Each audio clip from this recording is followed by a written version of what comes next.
Nenhuma prisão é tão difícil de abandonar quanto aquela que confundimos com afeto.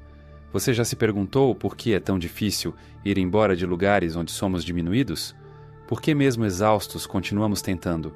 Por que sentimos culpa, justo quando escolhemos paz? A resposta pode estar escondida no lugar mais antigo de todos, a infância. É lá que aprendemos, ou melhor, fomos treinados, a acreditar que amar é aguentar, que ser bom é ser útil, que merecer afeto depende do quanto conseguimos suportar sem reclamar. E nesse treinamento emocional, algo em nós foi reconfigurado. A criança que você foi não queria conflito. Ela queria amor. Mas talvez, ao procurar esse amor, encontrou apenas exigência. Talvez o carinho só viesse quando você se comportava. Quando não chorava, quando ajudava, quando era forte demais para a idade. E então, o que essa criança faz? Ela aprende a ler o ambiente, a prever o humor dos pais, a silenciar as próprias dores para não atrapalhar, a sorrir mesmo quando doía. Essa criança sobreviveu, mas, para isso, teve que se abandonar. E esse abandono de si, repetido como ritual, se tornou hábito. E o hábito virou identidade. E a identidade virou prisão. Carl Jung nos alertava sobre isso. Para ele, a origem dos nossos traumas mais profundos não está apenas nos grandes eventos, mas naquilo que foi recorrentemente negligenciado. A nossa espontaneidade, nossa raiva legítima, nossos limites saudáveis, nossa tristeza não permitida. Fomos ensinados a ser úteis e não inteiros. E esse ensino deixou marcas.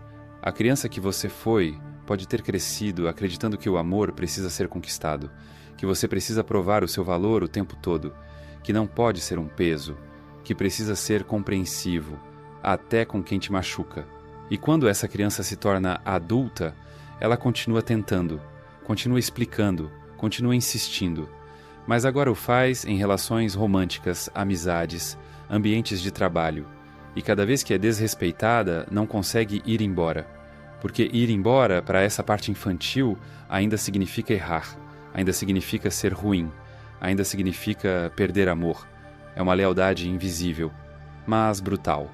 Uma fidelidade psíquica a um passado não resolvido. Jung chamava isso de complexos. Núcleos emocionais inconscientes que tomam o controle da nossa psique quando somos acionados por experiências similares às que vivemos no passado. Ou seja, não é você adulto que está tentando salvar aquela relação. É a sua criança, aquela que ainda espera ser vista. Aquela que ainda acredita que, se explicar melhor, se tentar mais, se for mais dócil, finalmente será aceita. Mas essa esperança é uma armadilha, porque quem lucra com isso não é você. É o outro, aquele que se alimenta da sua confusão, da sua culpa, da sua incapacidade de colocar um ponto final. Sim, há pessoas que vivem do seu desequilíbrio, que precisam que você continue reagindo, se explicando, tentando, porque o seu esforço é o alimento da manipulação delas. E a criança em você não percebe isso, ela só quer consertar, só quer que dessa vez seja diferente. Mas não será, porque o que se repete não é o amor, é o padrão. E padrões só se quebram quando há consciência. Consciência de que, talvez, aquela lealdade infantil seja hoje a sua maior prisão. Lealdade a quem te formou, mas não te acolheu. Lealdade a uma imagem idealizada dos seus pais que você precisa proteger, mesmo que custe a sua saúde emocional. Lealdade a um sistema familiar que te ensinou a não incomodar, mesmo quando você estava sangrando por dentro. Jung sabia que a cura começa quando somos capazes de ver isso com clareza, quando reconhecemos que ficar, muitas vezes, não é amor, é compulsão. Quando admitimos que explicar, muitas vezes, não é comunicação, é desespero. E que não reagir pode ser, pela primeira vez, um gesto de dignidade. Mas isso é assustador, porque romper esse ciclo parece trair tudo o que você aprendeu, parece trair a sua família, parece trair o que te fez sobreviver. E é nesse ponto que muitos desistem, porque ninguém nos prepara para o luto de deixar de ser quem fomos condicionados a ser.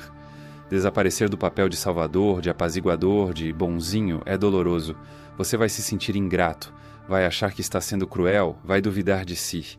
Mas isso é só o corpo se despedindo de um padrão, é o sistema nervoso tentando se reequilibrar, é o cérebro gritando por familiaridade, mesmo que essa familiaridade seja tóxica. E aqui está o paradoxo. Você precisa trair o que te ensinaram para finalmente ser leal a si. Trair o script, trair o personagem, trair a narrativa que diz que amor é carregar tudo calado. Porque amor não é isso. Amor não exige que você morra um pouco por dia para manter o outro inteiro. Amor não exige que você se explique até perder a voz. Amor não transforma você em depósito de frustrações alheias. Amor real começa no momento em que você diz: eu não fico mais aqui. E diz isso sem gritar, sem drama, sem pedir desculpas. Diz com o olhar de quem acordou, com a firmeza de quem cansou de se apagar para brilhar os outros. Jung nos dizia que o processo de individuação, de se tornar quem se é, exige rupturas.